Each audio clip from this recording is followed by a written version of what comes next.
Honestly speaking, I did think the Oilers would come away from Dallas with a split. I didn't think they'd play that well in game one and ultimately take the first one of this Western Conference final. Let's get you set up for game two with a pregame meal. Maturity was just reverberating throughout the lineup, whether you were a star player like McDavid or Draisaitl blocking shots, or someone like Derek Ryan, who has really embraced the penalty killing role and been a big part of the reason why it's leading the NHL postseason with an absurd 92%. And to me, this commitment to a defensive brand of hockey is what's starting to separate this year's Oilers group from that of years past.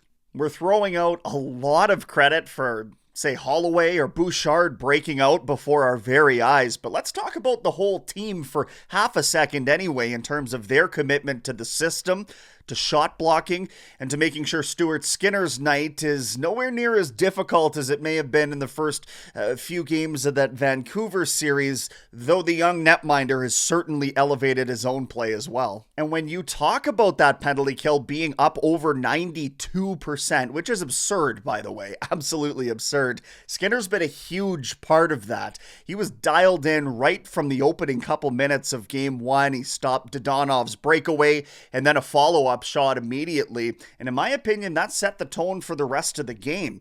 I didn't think that the team would reach that level of say, batten down the hatch kind of hockey until elimination games. They had it in game one. And that's a really good sign against a Stars team that's just laden with playoff experience and far more veterans than Edmonton has. And the other thing to consider is Edmonton only got one power play in that first game, and it was a too many men call. So hard pressed to believe that Dallas will not be taking any infractions for a second consecutive game. And that means, of course, your power play, it gets to go back to work. Now, because of that power play, it may not look like Leon Draisaitl is dealing with any sort of injury, but I'm pretty convinced he is, and it was evidenced in the face-off circle against Dallas. He was nowhere near his career averages, up around 50%, or actually higher than that.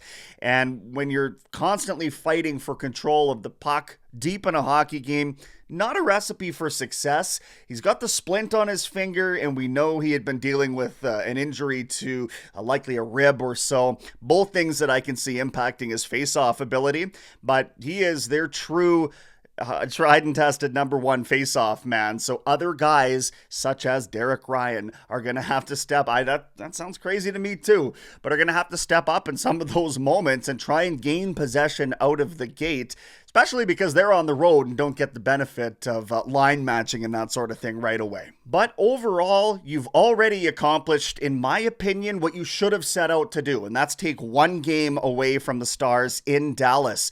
So that should lend itself to a fairly loose effort tonight. Not defensively loose, but you've taken a lot of the pressure off yourself by already accomplishing that task. If you can go and take 2 wins away from the Stars, well, now you're really dumping gasoline on a fire and heading back home to this raucous Rogers Place environment with a serious advantage. They're going to be hard-pressed to do that, as we know. Dallas will be pushing back. I expect a lot of their veteran stars to rejig around the lineup and make it even harder for Edmonton and combating some of the maybe newfound Oilers depth that we weren't sold on prior to that game one. Certainly speaking for myself. Bottom line is, no doubt we've got another thriller brewing. 6 o'clock puck drop from the Big D on 6:30 CHED.